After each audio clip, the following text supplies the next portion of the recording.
Today, we are talking about a very important legal and social issue that directly affects thousands of daily commuters in Karnataka, the future of bike taxis. The Karnataka High Court has raised serious questions about the state government's stand on banning bike taxis and has now given the government 1 month to frame a clear policy.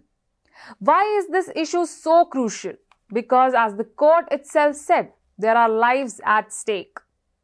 The matter came up when ride-hailing platforms like Rapido, Uber and Ola challenged an earlier single-judge order. That order has said that bike taxis cannot operate in the state unless the government issues specific rules and guidelines under the Motor Vehicles Act. Now, a division bench consisting of Chief Justice Vibhu, Bakhru and Justice C.M. Joshi is hearing the appeals. The bench made a very important observation. The government itself talks about improving last-mile connectivity in its transport policy, yet at the same time it has placed a complete ban on bike taxis, which are one of the cheapest and fastest last-mile solution. The court found this contradictory.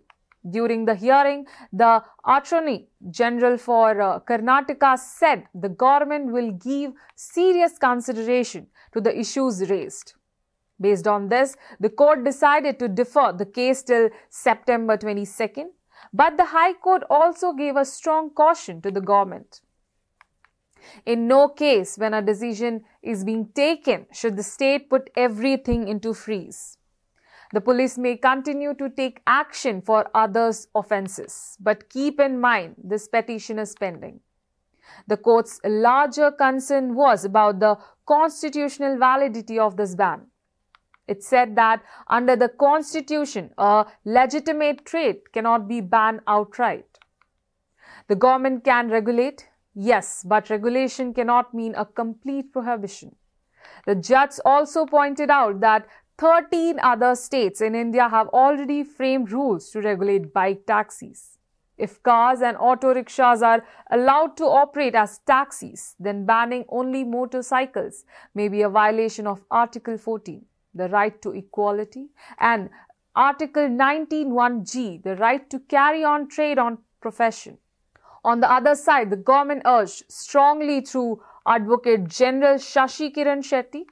He said motorcycles are not classified as transport vehicles. Under the Motor Vehicles Act, that means without specific rules, the bike taxis cannot legally operate.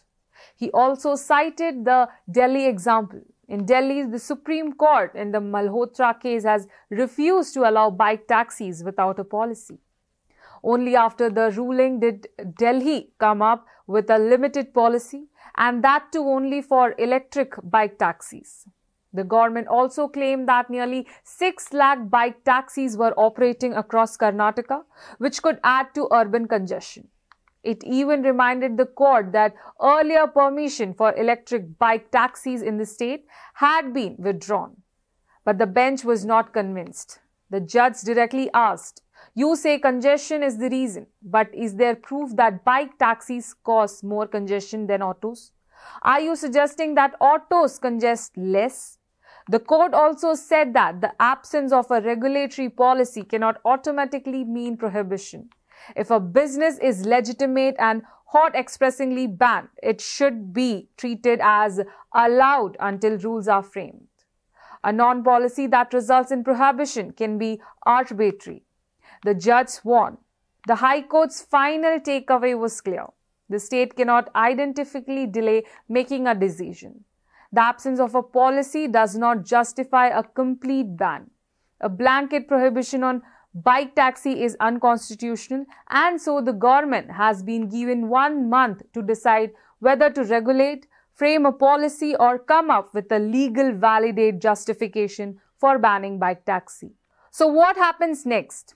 All eyes are on the Karnataka government. By September 22nd, it must make a decision on whether to allow bike taxi with proper rules or justify its prohibition with stronger reasons.